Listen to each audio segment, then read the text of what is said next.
single in the first. Watch out. Look at this. Upton pops it up. Left side, Elvis Andrus is backpedaling. He is under it. He puts it away. The Texas Rangers have won a postseason series. The Texas Rangers are American League champions.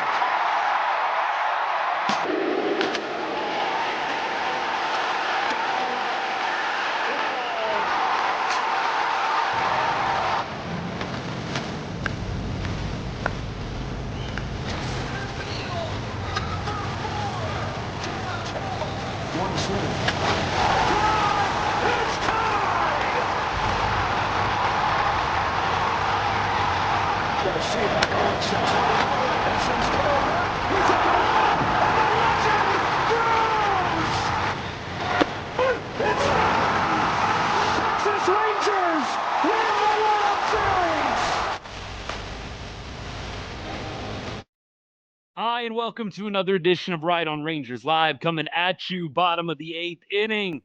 Rangers losing an embarrassing one tonight, 11-0. Sorry, didn't get a chance to update that on the YouTube title. Hope you forgive me. The description still shows 9-0. Probably would have been better off keeping it that way, but you know what? It is what it is. We have a lot that we can talk about tonight. I think MacKenzie Gore is probably going to be one of the leading topics. There's a few other things I got to get off my chest along the way. Ultimately, you got a series to win tomorrow, and you've got a guy in Nathan Eovaldi on the bump that you trust a lot to get that job done. And what an embarrassing loss. I don't think there's any other way around it. There's just such an embarrassing loss. I know that the apologists will say it's one game, and they're right. They're right. It just hits different when it's the worst team. One of the worst teams in baseball, man. It just hits a little bit different. It's paining me to watch this game. I'm not going to lie to you guys. You know that there's a lot of times I can bring the glass half full mentality, but tonight is just not a great night for me in glass half full. I got to tell you, the mood that I'm in right now is such that the tarps off, the incessant tarps off, is pissing me off at this point. That's the kind of mood I'm in right now. I'm just warning you. Maybe some of y'all are really enjoying it. Maybe it's helping you out, and if it is, I'm happy for you. Don't let me rob your joy. But the incessant showing of the tarps off is kind of killing me right now in an 11-0 ball game. I'm not going to lie to you. Not going to lie to you guys. I'm glad they're having a good time. I really am. Look, as a diehard, it's real tough for me to have a good time when you're getting your butt kicked by one of the worst teams in baseball. I don't love it when we're getting thrown out. When we're getting blown out, excuse me, I just don't love it. That's just me. I wish that this was a different outcome tonight. Be a lot more fun doing that in a winning situation tonight. In an 11-0 blowout. Look, now it's going to be 11-1. Higgy making sure we don't have a goose egg. There you go. I'm sure that'll rile up the tarps off crowd out there. You know they're going to show that very first thing after they show Higgy. Oh, yeah. Right on cue, baby. Right on cue. Moses, you ain't going to any more games? Are you at the game right now? That's awesome if you are, man. That's awesome. I'm sorry that it's not going your way, but it is awesome that you're hopping on the live even though you're at the game. I love that. When y'all do that, that makes my night, seriously. Oh, you left. Okay. I can't blame you. I cannot blame you at all. By the way, we've got Smith up right now. It's 11-1. Kyle Higashioka. He is making sure the Rangers don't go home empty-handed completely. Good for him. See if Smitty can add to his one-hit total here. Go multi-hit on the game. All right.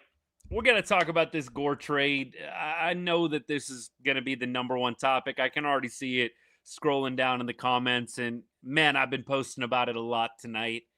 This Gore trade really does have me questioning everything. And I know that some people are going to call me, prisoner of the moment, knee-jerk reaction. it's not like Gore has had a great season. I mean, he's got an ERA near 5. This is not like Gore has had an awesome season. I don't think that this is an overreaction. What a lot of you are saying and what I'm about to say. I just think with the Gore trade, you gave up 5 quality prospects, right? Not top 3, 4, 5, but quality prospects. And look, some of those prospects have taken off since the Rangers made that trade. Devin Fitzgerald went on that crazy run. You got other guys doing really well. Also, Abby Ortiz was an up-and-coming guy. There's a number of players in that trade, guys that you thought maybe could come up and make some contributions at some point in the next couple of years, Abby Ortiz especially. But with the MacKenzie Gore deal, make no mistake about it. When the Rangers traded for MacKenzie Gore, they were getting a dude that was supposed to be ready right now. And when I say right now, I mean April or March when the season started. MacKenzie Gore was supposed to be that dude right now. He was an all-star last year. He had a great first half.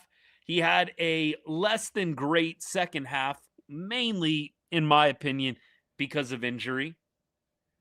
MacKenzie Gore obviously was one of the headlining pieces in the Juan Soto trade when the Padres dealt for him. MacKenzie Gore was supposed to be good the second we got him. I think we've been conditioned as fans to be, always preaching patience, especially with pitching, right? Leiter and, Rocker and all of these guys, let's practice patience. It's not really where we're at with the Gore move. I haven't had a lot of people, by the way, comment and, clap back. Oh, come on, man. Be patient with the guy. I actually haven't seen a lot of that in Rangers Nation. I think the general consensus is this is not acceptable. And I think that is 100% the right take. It's 100% the right take. It's not acceptable. The Rangers traded for a guy that was supposed to be the three-headed, the final piece of the three-headed monster in the Rangers rotation. There wasn't supposed to be some transition period. And look, at the beginning, I kind of excused it a little bit. I said, hey, they're probably having him work on some different things. Maybe they've tweaked his mechanics. Maybe they're having him throw some different pitches in different ways. We're long past that. MacKenzie Gore was supposed to be good right now. And again, when I say that, I mean 2 months ago. This is ridiculous that we are still at this point in July where we cannot get a consistent stretch of games out of this dude. You guys know, I'm not a prospects guy. And I want to be clear about that. I love prospects. I love getting to know our prospects. You guys know I'll post about our prospects. How much did I hype up Cam Cauley, for example? How much did I hype up Cody Freeman when he was coming up? I love the prospects down at the AA, AAA, single A.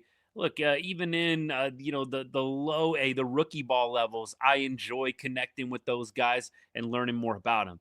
So don't get it twisted. I love keeping up with the farm. But you guys know, I've never been a dude that loves hanging on to prospects when you have the chance to get an all-star level player. But I think what we're finding out is this was not a sure shot. MacKenzie Gore has a lot of pedigree. He has a lot of talent. But what we're learning is MacKenzie Gore's not a sure shot. He's not. And look, over the course of his career, clearly he's shown that he can get a lot of swing and miss. He can get a ton of swing and miss. But he's not a sure shot, meaning he's not going to dominate for a stretch of games. He's going to have some really good starts. Then he's going to have some really bad starts. And that's where we're at right now. That's where we're at. And it's sad. And I hope that MacKenzie Gore just totally lights it on fire the rest of the way. And all of these takes that we're throwing out there right now look so incredibly stupid. But I will say this. You've got a few weeks before the deadline. And I've said this multiple times. This is nothing new. Is anybody feeling good about MacKenzie Gore Game 3 starter? MacKenzie Gore Game 3 starter. Does anybody feel like that just rolls right off the tongue? You know CY is buying. So look, we can have the debate about buy, sell, but I think we all know deep down CY is buying. I don't think there's any way around that. The only way CY is not buying is if we tank the next 2 weeks, go on like a 10-game losing streak, and just are totally out of it. And even then, it might still be a question, depending on where we're at in the standings. CY's buying. If we can just tread water and be a couple games out, he's probably buying. And so, look, I know that some people are going to pop back like, dude, we should be selling. Well, yeah, you might be right. But that's probably not going to happen. The Rangers are probably going to buy. And at this point, Darnell, you said it before I did. I think the Rangers need to go and get a starter. Who are you throwing in a pivotal Game 3 in a playoff series? You going to throw MacKenzie Gore out there in a hostile environment in Game 3? And assuming we're playing in the wild card round, which I think we probably will be, right? Like, the Rangers will probably be the worst division winner if they did win the division. And if they make the wild card, I see them being one of the lower seeds. So for me, you're playing away in that wild card round. You all know how the wild card round works, I'm assuming, right? You play all 3 games at the higher seeds home. And so if it's 1-1, are you really going to MacKenzie Gore in Game 3 in the wild card round on the road? Because you're probably going to be playing on the road. That's a no thank you for me. And I feel the same way about Kumar Rocker and Jack Leiter, by the way. I know some of you guys are saying, Rocker is better. Kate, I don't necessarily disagree. I don't feel any better about throwing Rock in a pivotal Game 3 on the road in a wild card round. I don't feel good about Jack Leiter in a wild card round. And the people that are saying Montgomery and Bradford, let's be realistic. I love Monty, like Cody Bradford a lot. I don't think those guys are going to be playoff saviors for us. Neither do I feel good about Monty in a Game 3, do or die, winner take all. Come on now. Rangers got to go get a starter. You cannot throw one of these dudes, man. It's like a lottery ticket. You're either getting a gem or you're throwing the outing in the trash. And more often than not, what do we do with lottery tickets? You throw those suckers in the trash because you didn't win. By the way, Kyle Higashioka pitching. Look, if I'm sorry, y'all. I mean, I know I'm smiling right now, but this game just gets more and more ridiculous, doesn't it? Just gets more and more ridiculous. Even Evo's not a guarantee this year. I mean, look, it's a good point. Ken Rosenthal came out and he basically said in an article a couple of days ago, the bet that Evo and DeGrom are going to be effective was his word in October, with 2 more months, right? Or 3 more months, July, August, September, on that arm. It is a bet for sure. It is a risky bet.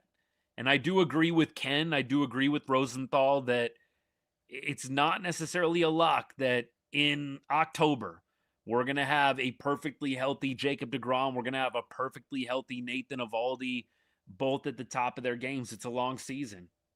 I surely don't want to doubt, a dog like Evo. I really want to believe with all my heart that Evo is going to be that rock solid, steady piece. But he's had his moments this year, hadn't he?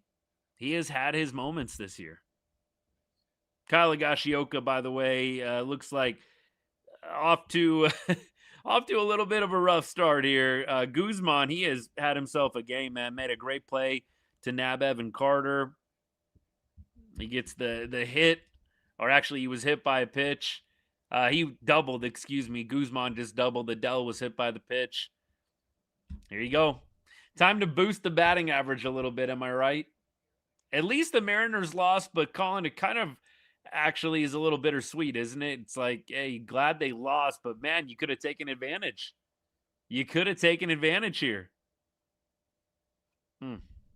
Higgy, yeah, this didn't age too great. Look, we can't nail takes every time, but man, Higgy, I think is going to be lucky to get out of here without giving up 5 runs at this rate. Yeah, this is actually a decent point. Osuna's actually going to catch this one. We're going to get a little tag up here, so 12-1 now.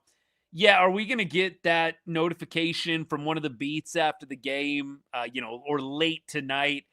MacKenzie Gore dealing with arm soreness. MacKenzie Gore dealing with arm fatigue. MacKenzie Gore dealing with elbow inflammation. Look, I don't wish this on him. Surely I don't. But yeah, look, would it shock me? No. it wouldn't. It wouldn't shock me in the slightest. Peoples as a leverage arm, yeah, I mean, I think that he's definitely going to continue to work himself into the conversation if he keeps putting up scoreless frames. Siri just teeing off now, and it's 13-1. Man, good call if you had the over in this game, am I right? Jeez. Taking advantage doesn't exist in the Rangers' vocabulary. It's not overly consistent, is it? Yeah, look, I hope Gore's all right. I really do. Logan Webb, Darnell would be a great get. I mean, I know Logan Webb had a little bit of a rough game today. Oh, Higgy. Higgy getting the double play. What is happening? Look, 1 inning, 2 earned runs. Is that a better average than Gore? Not quite. Not quite. That would be, Gore would have had to give up 10 earned runs for that to be true. But man. Logan Webb, he would be an interesting piece, no doubt. I don't know what you'd have to give up to get him. I think that's kind of the big thing here, right? Is how much you're going to have to give up to get like a really good game 3 starter. I don't know. I'm curious to see what the market is for a guy like Webb or even another top of the line starter. I'm not saying you got to go get Scooble. That would be a lot of fun. But look, you're going to gut the farm to get it done. I don't think the Rangers are going to be able to hold on to Scarborough or Walcott. I think one of those guys is going to be gone if you trade for Scooble, or even if you trade for a top arm. It depends on the control. I just like to go see the Rangers get somebody who can be consistent, even if they are, a 3 earned run a night guy. That's better than the volatility that you're getting right now with Gore, right? I think you'd kill if MacKenzie Gore, you could book, hey, 6 innings, 3 earned runs. I think you would kill for that right now. And so, look, the Rangers, I don't know if they have to go get like a bona fide ace when I say go get a starter, but you've just got to get a guy that's a little less volatile. Like MacKenzie Gore, there's a lot of upside with the strikeouts, but you've got to go get a guy who's a little less volatile. You just don't know. Is this dude giving me 7 innings, 0 earned runs, 1 earned run? Or is he going to just absolutely implode in the 4th or 5th inning? I guess that's kind of where we're at right now. Yeah, Jackson, I'm with you on this. Good to see you again, my guy. Yeah, we just have a way of doing this, don't we? We make bad teams look good. And we make good teams look bad at times. We really do. It's uncanny.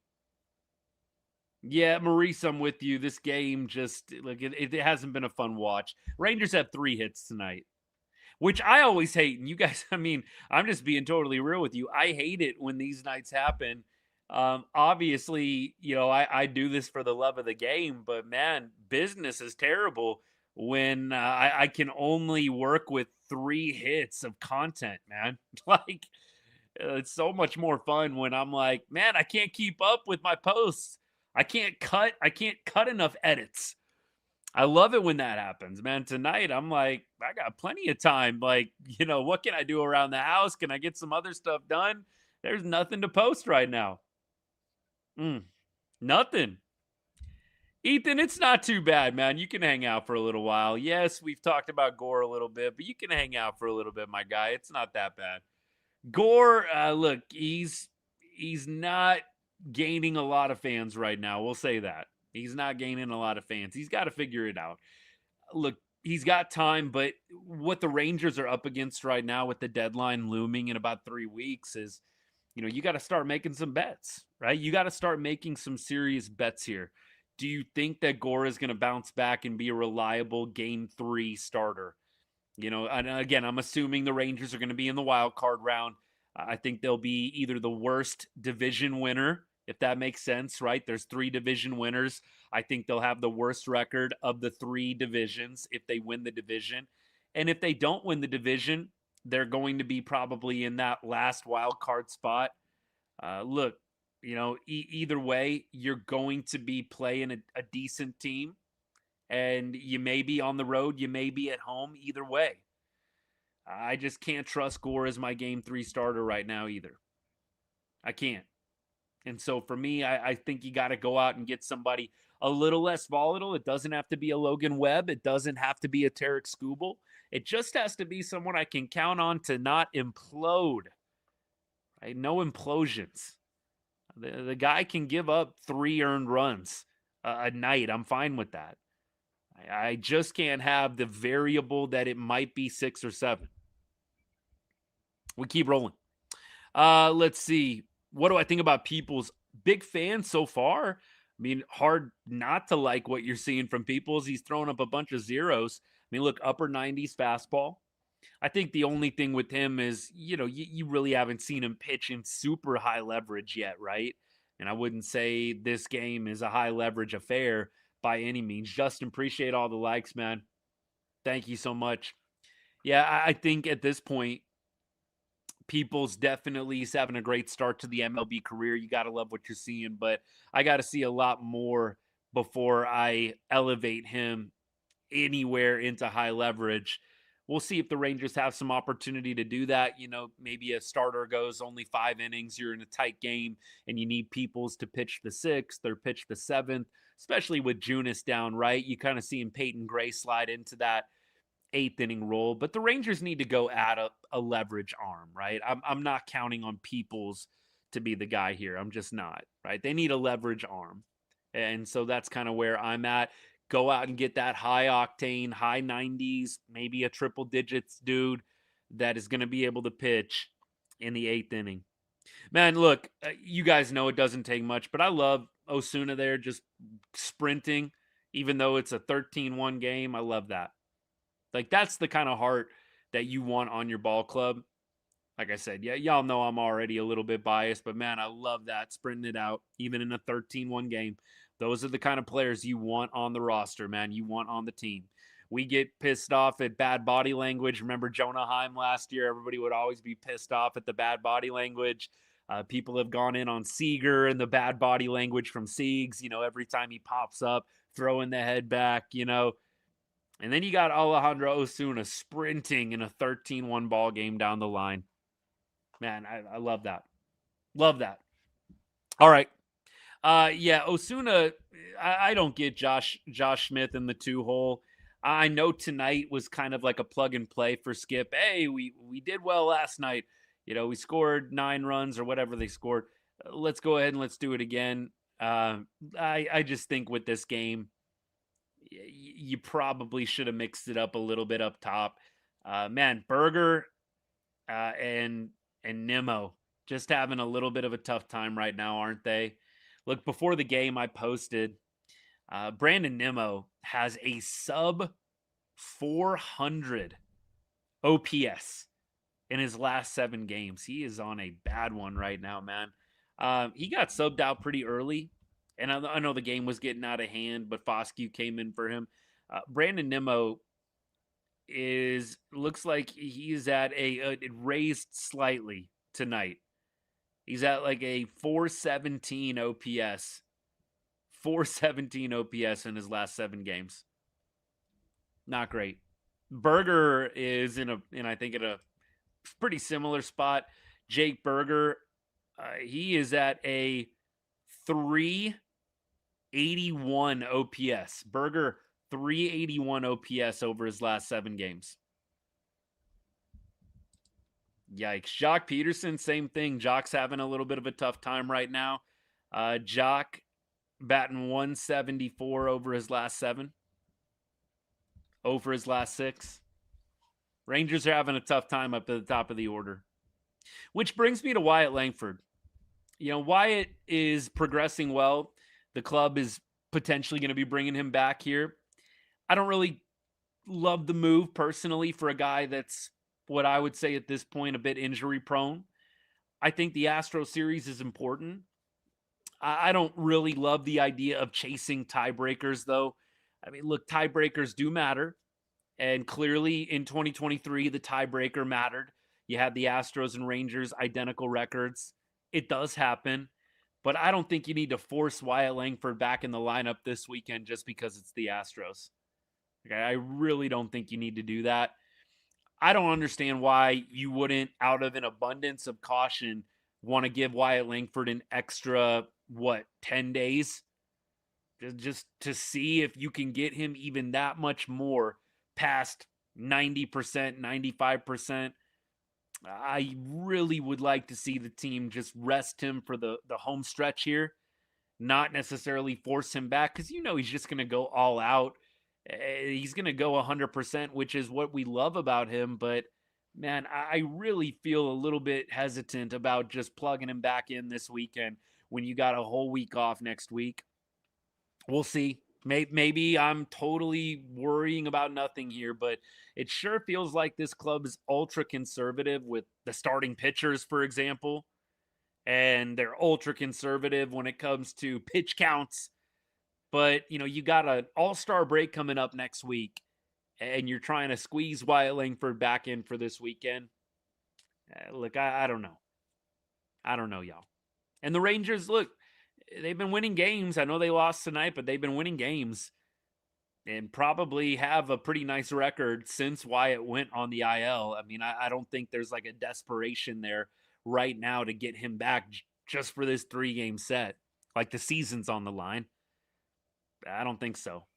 Look, Jake, he's going to get that naturally for sure. He's definitely going to get that naturally with the All-Star break. Look, you'd love to maybe DH him a little bit, but I think, correct me if I'm wrong, I think they've DH'd Wyatt in the past, and it hasn't gone well. I feel like in the past couple of years, we've talked about post-game, man, there's some guys that just can't do the DH thing. They've got to be like in the entire flow and rhythm of the game. And it just hasn't worked out. Look, I'll keep rolling here. I feel like I have said this. Appreciate you, my guy. Good comment here. Didn't I say once during the trade that DeGrom and Evo were going to help Gore? I'm sure I did. That I almost feel like 100% that was a point that I made at some spot. And so you do feel like, man, you're learning from two of the best. The Rangers do have a knack for getting the most out of their pitching. But that was with Mike Maddox.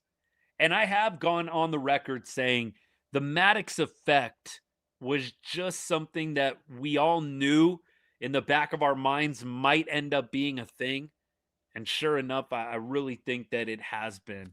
I think Mike Maddox is sorely missed. I feel like the first inning issues and the decline that we've had from last year to this year, I think Mike Maddox is 1,000% the most responsible party.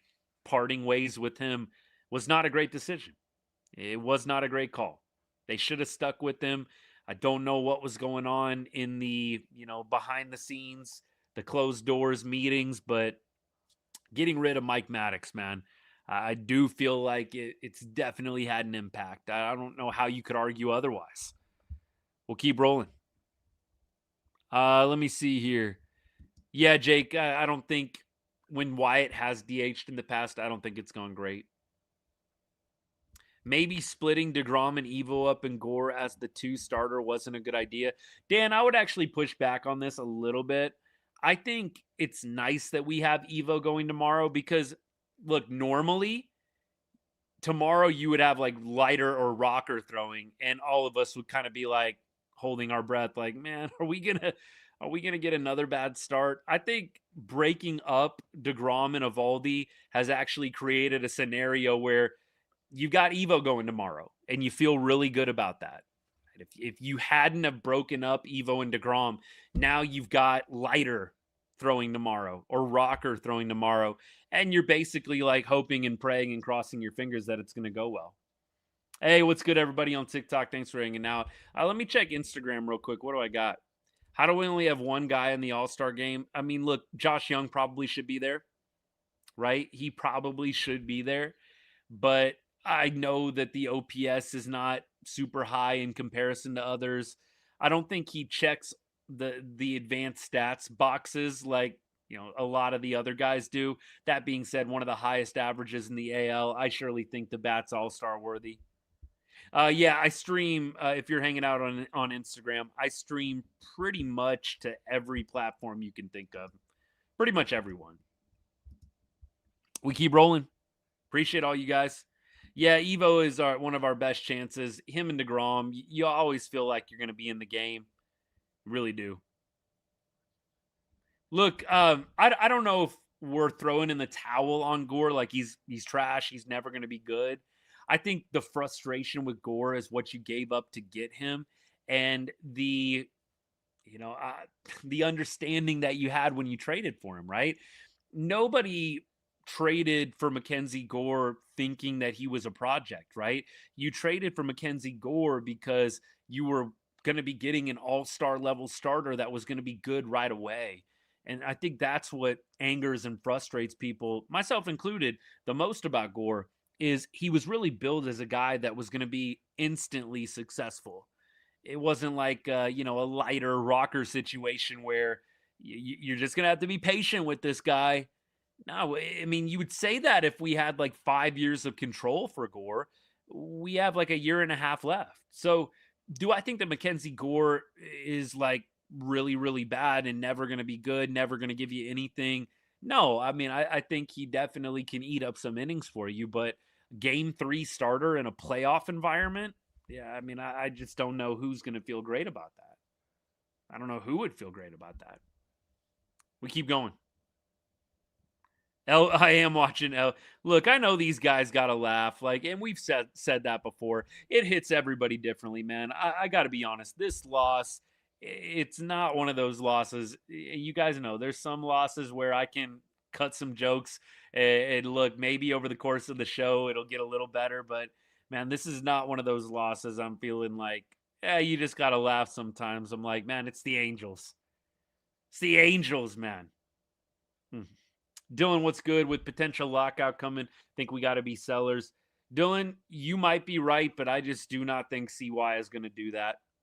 I haven't even allowed my mind to go into seller mode because I just don't think CY is on that page at all.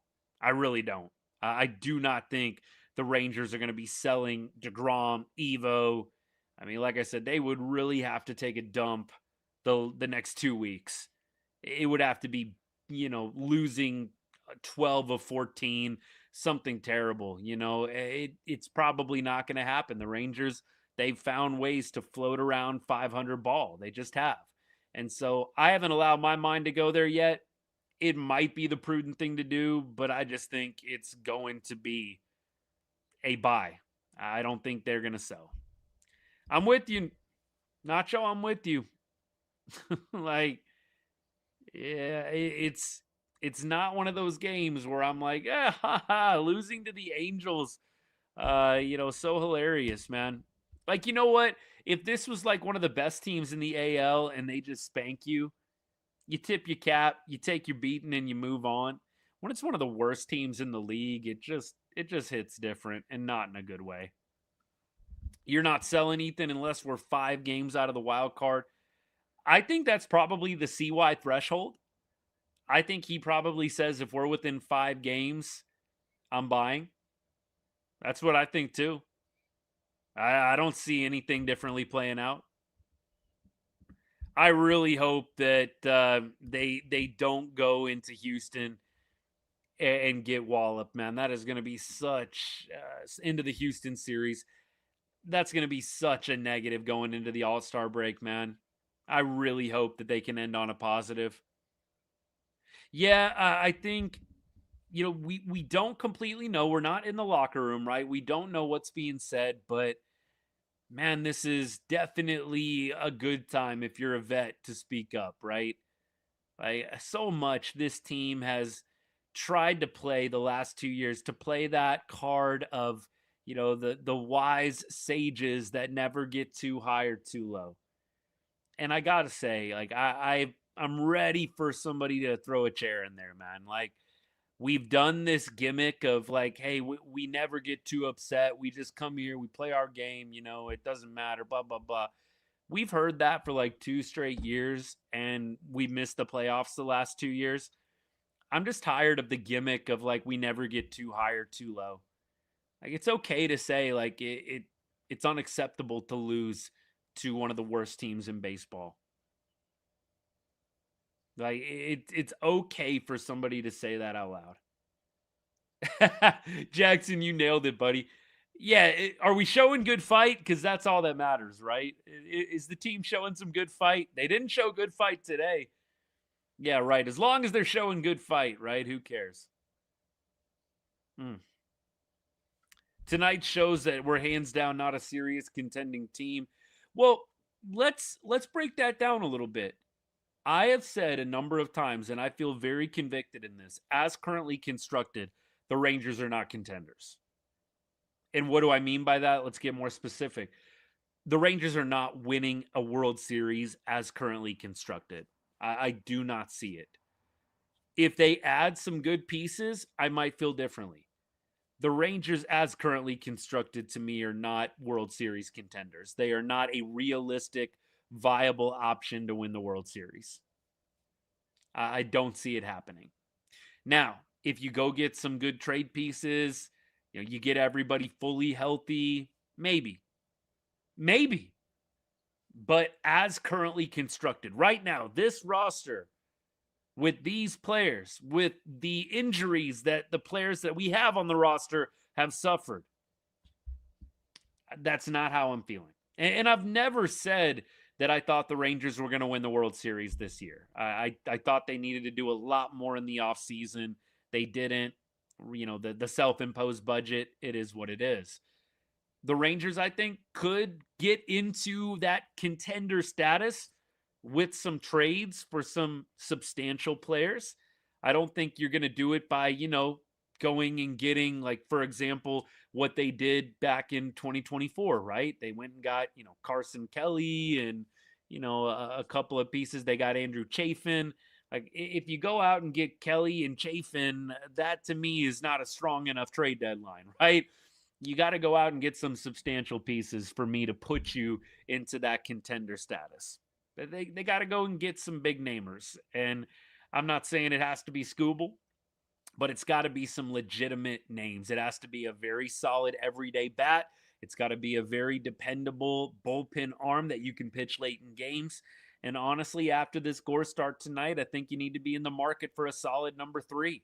I think Gore can definitely be a guy that maybe slots into the 4 or 5.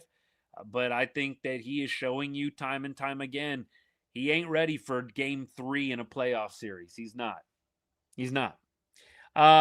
Trade prospects for Merrill Kelly. Dylan, yes, let's go ahead and fire that trade up again. Maybe Arizona will do it. Yeah, look, the Rangers could have it a lot worse. They could have it a lot worse. You make a good point. Laura, what's good? Thanks for the comment. You make a good point. You could have it worse than the Rangers right now. That is for sure. Dylan, what do I think about Smitty in the 2-hole? Not a fan. Not a fan at all. I told you guys the comment. I told you. Smitty wasn't good enough to be on the big league team 2 weeks ago, but now he's going to bat number 2 for us. And I know Skip would probably say, injuries and, just the way things kind of fall. But yeah, I think that that's the best point to make when it comes to Smitty in the 2-hole and that whole argument. Dude wasn't good enough to be on the roster 2 weeks ago. Why is he batting 2 for us? There's a number of guys I would probably hit in the 2-hole over Smitty right now. Yeah, look, this loss matters. It does. I know that there's going to be always people that, are just going to be all, constantly upbeat. Hey, it's just a game. On to tomorrow. And look, I think the Rangers can win the series tomorrow. I really do. But it's just a way that you lose look, I know that this happens in baseball. You've seen enough games. You understand. You can get your butt whooped on any given night. You really can. But man, with one of your top arms like MacKenzie Gore's supposed to be a top arm for you. Obviously, that's debatable, but that is what the Rangers pitched us this year. MacKenzie Gore's a top arm. That's why we traded for him. And he's our number 3 starter, 3-headed monster, DeGrom, Evo, Gore. It's embarrassing, just the context of the game. Again, let's say that this is, no offense, but let's say this is Leiter or Rocker. I think that it hits a little different. And let's say it's the Yankees instead of the Angels. Again, it hits a little different. It's just embarrassing when it's the Angels and it's a starter that was supposed to be all-star level. That's what hurts. It's just different. That's all I can say. Can the Rangers win this series with Nathan Eovaldi on the bump tomorrow? Absolutely. So if you're looking for some positivity, there it is right there. Like, the Rangers can win the series tomorrow with Evo on the mound. I really firmly believe that. But it just does plant those seeds of doubt in your mind when they're getting thrashed by the worst team in baseball. I mean, one of the worst teams. My goodness. That just leaves a bad taste. I think that's all we're trying to say. I don't think anyone's glooming and dooming like, this is the loss that is going to, be the spiral of our season. I'm not going to play that game, at least. Some of you might be there. I'm not playing that card. But I just think losses like this do say a little bit about you, especially considering the opponent and who you had on the mound tonight and what you did yesterday against arguably a better starter in Jose Soriano. Ugh. Man, oh man. Nate, what's good, buddy? Always good to see you. Smitty being in the 2-0 is a big overreaction to him hitting that moonshot. I totally agree. In fact, I posted something similar, man. Like, he hit the home run, Smitty hit the home run, and that is all Skip and the front office needed to feel like he is just going to be totally unlocked moving forward. Like, happy for Smitty. Hope he does well. Not rooting against him. Don't want to see him hitting in the 2-hole. I do not think that is a recipe for success. Was tonight worse than USA Belgium? Well, for me, yes, it was, because I care more about the Texas Rangers than, USA soccer. I do like watching the World Cup and I do like soccer, but I can't say that I care more about the men's national team than I do the Rangers. I mean, look, we've all got our preferences, our priorities. Yeah, Rangers are a little bit higher on my priority list, although I do love the World Cup and I wish that the men would have made it a little further. But that Belgium game was embarrassing. The goalie out of the net, that was brutal, man. That goal was awful. This feels worse to me. It really does. Feels worse. Yeah, Detmers is going to be tough. Detmers is definitely going to be tough. He really is. I do think that is what makes you a little nervous about tomorrow. Brennan, I'm with you. I think you and I can go back and forth on this all day long, but the reality is we know we've got a very aggressive president of baseball operations in Chris Young that is ultra competitive and is probably going to be willing to deal some guys. He just is. You might be right. That's for sure. But it's not going to surprise me if CY deals some prospects. Hey, appreciate the follow, Andrew. Thank you so much, man. Let me listen to Skip here for a second, y'all. Tough start, too, for MacKenzie Gore, especially having to sit on this one now over the All-Star break. Just what do you make of his... Talking about Gore right now. Well, today he was fastball changeup was really good, and then the curveball just got hit. And it got hit a few times, pretty hard. So I think the first inning is obviously the adjustment we got to make. As far as same old with the first inning stuff. Put more zeros there, but for him, the big inning typically was via the walk, and he didn't do that today. It was just the extra base hit, unfortunately, and then curveball was not good today for Gore. Again, we're listening to Skip's interview right now, post game presser. I just believe in the kid and the stuff. it's sometimes these big innings have haunted him. So we've got to figure out how to minimize the damage in those bigger innings. There were so many good things that happened yesterday, and you talked about that last night. And to come out here today and play this way, I don't know what the right way to phrase it is, but what does this say about your club? It seems like this kind of almost sums up that this is a 500 team to play so well one day and come back and lay an egg the next. Evan grilling a little bit here. Their starter was good. We had oh no, Skip! Come on. I think he gave up 1 or 2 hits last start. He gave up 1 hit this start. I mean, he's got some good stuff. Skip hyping up the Angels starter right now. Not what I want to hear, man. Even in 2-1, 3. Come on, baby. Don't do this. And unfortunately, put the ball in play or swung and missed. He walked 5 guys tonight. So we had chances early. He walked 5 guys tonight. The Angels starter. Come on. Don't give me this BS. The starter was so good. Come on now. He walked 5. Runners in scoring position, the whole deal, but that wasn't until later in the game as well. So you kind of felt like something might have happened later in the game today with getting the starter out after 4 innings. But then they put up a crooked number a couple times and just kind of got out of hand. So there hasn't been too many of those games this year. So I'm not gonna really hang my hat on those types of ones that what we just saw tonight. I think we're gonna come back and have a chance to win tomorrow. I think that will be the true test and a sign of a winning team and not a 500 team. And so that's going to be the true test of winning the series after a tough day like it was tonight with Evo on the mound. So those are the days that you come back and look forward to after a tough night like we had tonight. That one got that question by Evan. Man, you know what? Evan has been a little spicy. Evan Grant, Dallas Morning News beat. He gets a lot of crap from people, and all the beats do. Like, man, you guys throw freaking softballs. You're lobbing softballs up left and right to these guys. Never ask any hard-hitting questions.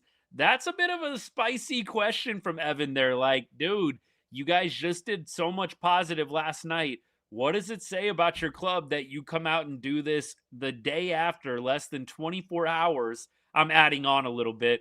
Less than 24 hours after a very solid positive win, you lay an egg. That was actually what Evan said. Like, you laid an egg tonight, right? I think that's a great question from Evan, and that had Skip rambling. Skip was rambling on there. I think that got him a little flustered, baby. It's definitely a thing, man. It is something. This team has done this the past 2 years. It's nothing new.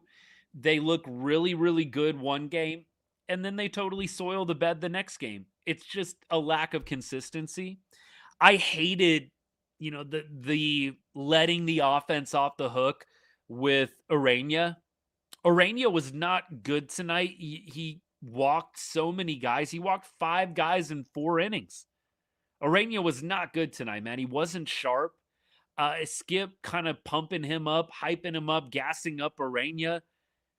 Dude, I don't think there's anything wrong with saying, and if any of those guys in the locker room are that Charmin soft, that Skip saying, you know what, Ureña, he's in the big leagues, and, no disrespect to him, but our offense could have done better tonight.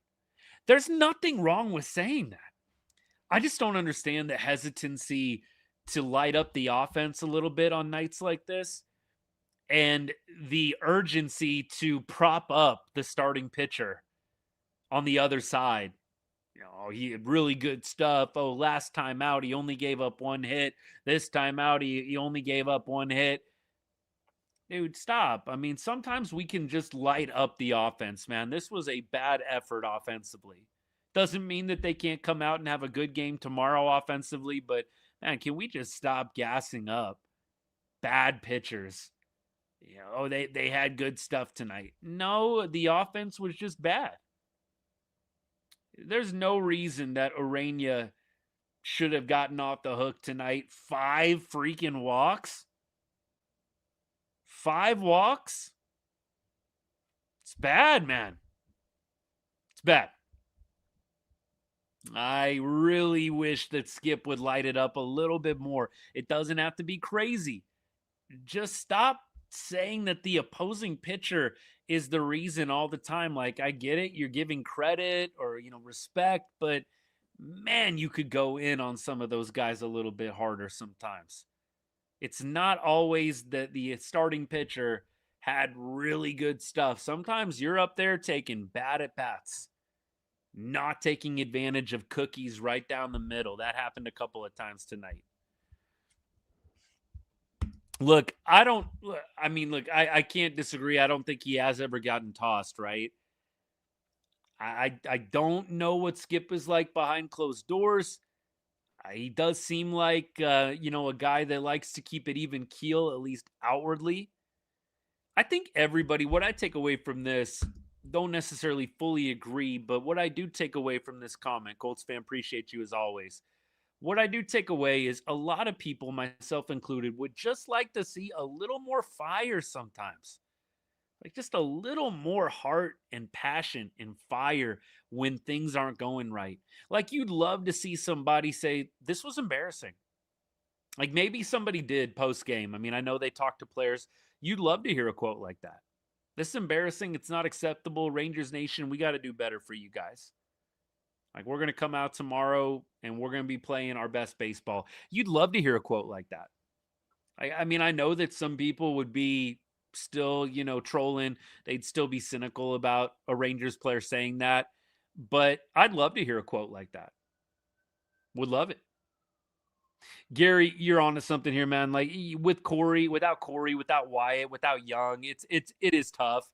I mean, look, let's not pretend like Corey was, nailing the ball all over the yard, hitting the cover off the baseball. But Young, especially, I think Young is missed. I think Langford, as he was before this latest injury, is missed. The depth can keep you afloat for a while, but it's hard when you're asking the depth to be the stars instead of the depth supporting the stars. Like, if Wyatt and Seager and Young are all crushing it, you're getting these performances from Nicky Knox and Osuna and Diaz, and you're just over the moon because you've got production from your stars, and then you've got the depth pieces getting on base, causing havoc, chaos, and supporting the stars. When you ask the depth to become the stars, it's just not sustainable. Skip searches his own name on Twitter for criticism. He started following me a few weeks ago. Sad. Kenny, are you still are you still like not blocked? Did I tell you guys that Skip blocked me on Twitter and all social media? Did I tell you guys that? If I didn't, look, I don't know. I didn't go out of my way to announce it, but yeah, Skip followed me on all socials before the season started. Guys, I'm not like you got to have a little bit of bravado to do what I do, to get on and do these lives. You got to have a little bit of confidence. You guys know though, I'm not this like overly arrogant dude. I know some people think I am, but I think when you hang out with me enough on these lives, I'm not that kind of guy. I really am not. Trust me on that. But Skip followed me on every single social media, Instagram, Twitter, and I think one other, I forget which one it was, one of the other ones too. And randomly, I go to his page. I don't know why. I just randomly decided, oh, you know what it was? Somebody else posted about how Skip had blocked them. And I decided I'm going to see if he has done the same to me. And sure enough, man, Twitter, he blocked me. Instagram, he blocked me. And I got to say this. I understand that what I post is not always positive. And I'm not sweating it. Like if Skip wants to block, let him block, right? But I will say, Kenny, you bring up a good point. The fact that Skip is on social media, like reading about himself and what's going on, and then going out of his way to block, Rangers creators, it's a little bit weird. Like it's a little bit odd to me. I mean, look, I don't really block anybody. it takes a lot. Like I really don't think I've blocked anyone beyond people that maybe like get on my lives and just post like offensive nonsense.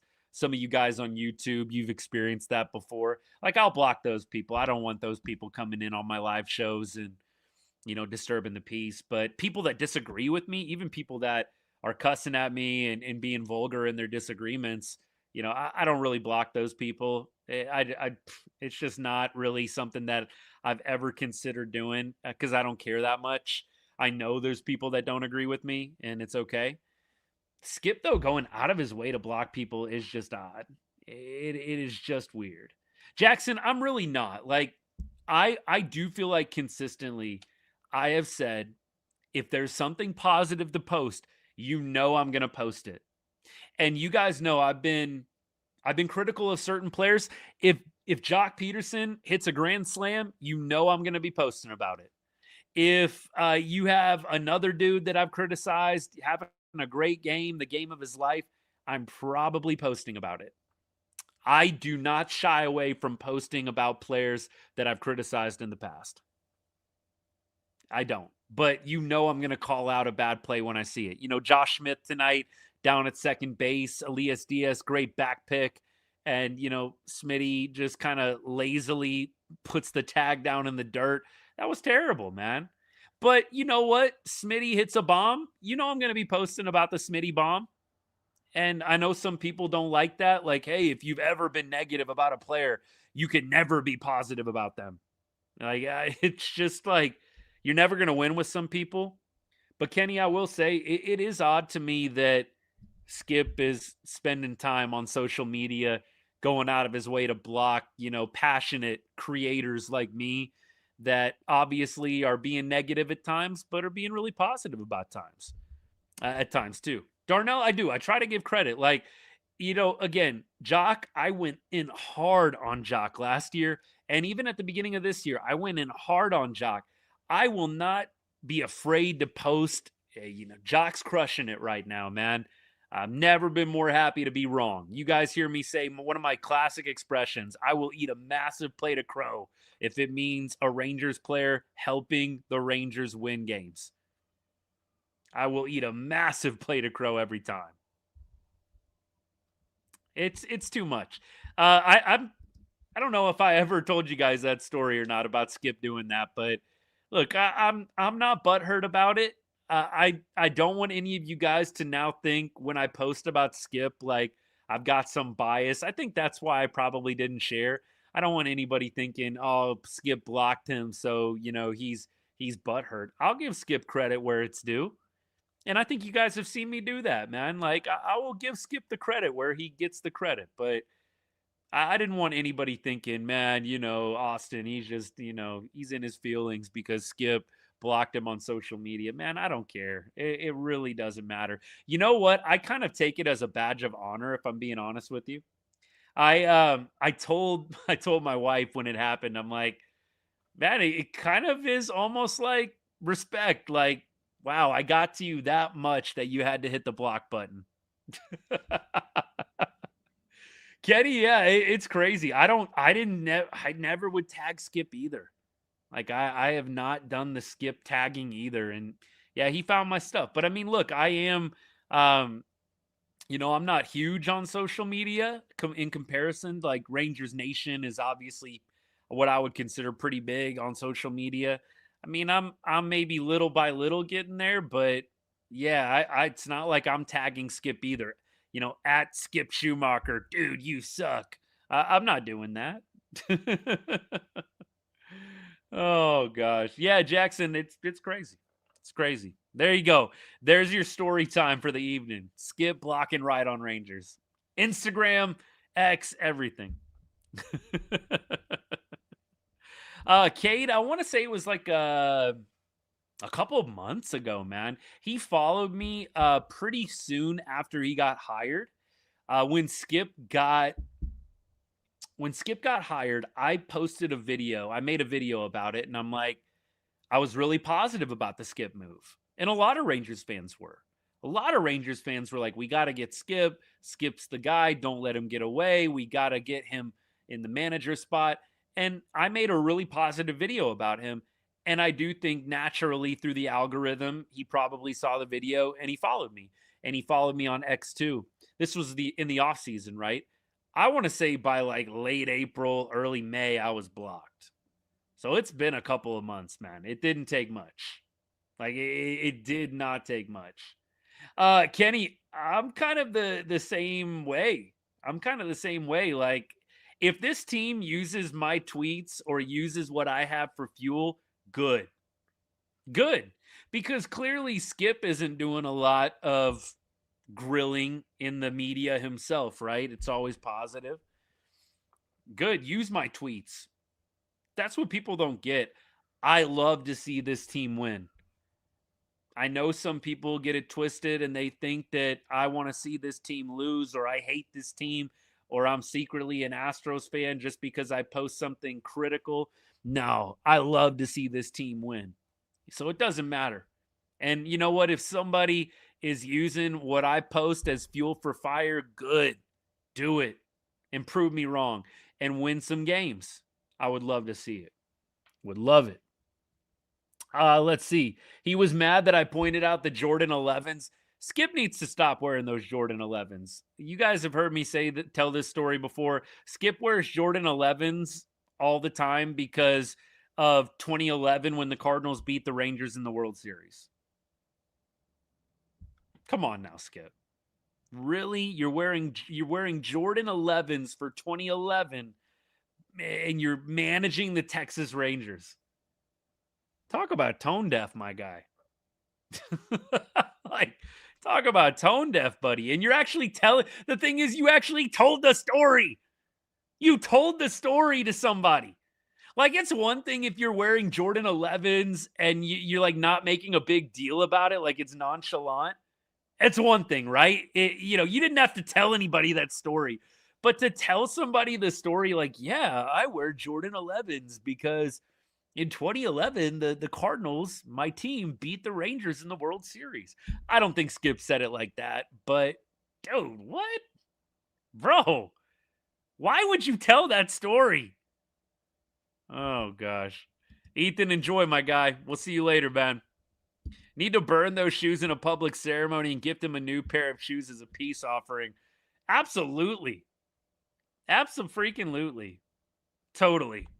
We'll keep on rolling here. We will keep on rolling, man. Enough talk about Skip, man. Look, the jury's out on Skip. I don't think that he's been the worst. I don't think that he's been the best. The jury's still out. I will continue to give him credit where it's due, regardless of his choices on social media. We'll say that. But I will say there's some head-scratching moves out there. Chris Martin in leverage. Smitty, fresh out at the minor leagues in the 2-hole. There's some questionable moves. All right, y'all. Let's flush this game, and let's go to tomorrow. Evo on the bump. Detmers opposing him. It's going to be tough. Detmers 14K in our last meeting with him. That was embarrassing, man. That was truly the gut punch, wasn't it? You had lost 2 games already. You're trying to salvage that 3rd game. And Reed Detmers puts up 14 strikeouts. And then the Rangers got walked off on the Justin Foscue throwing error. Sorry if I'm bringing up a bad memory. Tomorrow, though, not a day game. Not a day game tomorrow. Another night game. And let's just take a peek at what Evo has done against the Angels. Detmers against the Rangers as well. Joe Adell, 2 for 10 lifetime. Low, he looks like 3 for 8. Meckler, 1 for 3. Neto is 3 for 12 against Evo. Ohapi, 0 for 3. Peraza, 1 for 4. Shanuel, 4 for 9. Pretty good there. Siri, 1 for 8. Soler, 0 for 7. Mike Trout, 235 lifetime average against Evo. In 34 ABs, does have a homer. So really, Evo has handled business pretty well. Got to look out for Lowe, Josh Lowe. And we also got to look out for Shanuel, maybe a little bit Mike Trout, but Evo's kept Trout in check pretty good. Jake Berger on the other side against Detmers. He is 1 for 5 with a bomb. Ezekiel Duran, .056 against Detmers in 18 ABs. Zeke Duran and Reed Detmers, oil and water, man. Do not mix very well. Foscue, he'll be in the lineup, but he's 0 for 3. Higgy, 1 for 5. Young, 0 for 11. We might see Josh Young tomorrow, but Josh Young probably is not loving the Detmers matchup. 0 for 11. Nemo, 0 for 3. Josh Smith, 0 for 6. Might be a good day to let Smitty rest if you can. I mean, I know they're running a little thin right now, but it might be a good day to let Smitty get a breather. Just saying. Young's definitely playing tomorrow. He's definitely playing. Reed Detmers, 3-6 with an ERA over 4. So I know we're pumping this guy up like, he's amazing, but he did get lit up by Boston. In fact, he has given up 12 earned runs in his past 18 innings, essentially. So he's been very hittable of late. Now, look, that doesn't mean much against the Rangers. We know how this goes, but he has been very hittable of late. We'll see if he is able to replicate what he did against us last time. Obviously, hopefully not. But Rangers got to get a win here. Evo on the other side, his last 3 starts, he has not given up more than 3 earned runs. He is sitting right now at 6 earned runs over his last 18 innings pitched. You go wider and the ERA is a little higher, but his last 3 outings have been very good. He struck out 9 in each of his last 3. Impressive. So hopefully we get a great outing from Evo, and then you get the bats back in motion. You get the bats woken up for this finale. That sure would be nice. Hey, I don't know if you guys saw my post, but Blaine Krim, who was granted a release. Blaine Krim asked for the release from the Rangers, and the Rangers granted it to him. He is playing in the KBO in the Korean League with the NC Dinos, and had a 4-hit night. I think it was last night. 4-hit night for the NC Dinos. Hopefully he does well over there, man. I'm cheering for Blaine. Obviously, he didn't get much of a shot here with the Rangers. He got, I think, 13 plate appearances. It was something minuscule, but it's just nice seeing guys that leave the organization do well. I always will cheer for guys when they leave, like, Leote, Nate Lowe. I'm cheering for those guys, like, unless they're playing the Rangers, right? I want to see everybody do well, but I'm glad to see that Blaine has found a niche. By the way, nice pay bump, right? You're getting paid less than $100,000 to play in the minor leagues here in the States. I think his contract over in Korea, I was reading, is over $300,000. I mean, let's just go real world here. You're making, let's just say, $80,000, and you get an upgrade to $325. Hello. I'll take that. And I mean, look, Blaine getting to experience a different culture for maybe a couple of years, build up the MLB profile. Hey, I wish him nothing but the best. That was fun running into those highlights. Appreciate all you guys. 500 wheel. Yup. Keep on spinning it. Keep on spinning it, baby. We keep going. Hey, Kenny, appreciate it, man. Yeah, it is. It's not always easy doing these lives after losses, but man, rain or shine, we're here. That's how you know. Like I always say, the only way I will say that you're not a true fan, right? Or you're not a diehard, is if you're only showing up when it's good, man. And a lot of y'all, you're the true definition of a diehard.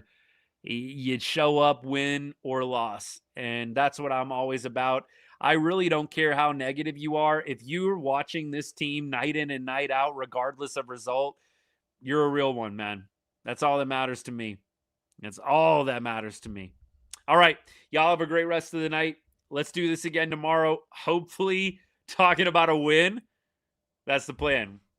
We are going to hope to get back on track. I'll have a video out for you guys late morning, early afternoon. I'm sure I'll have some other posts in the mix in there as well, but we'll have that video out to you guys probably 4 or 5 hours before game time.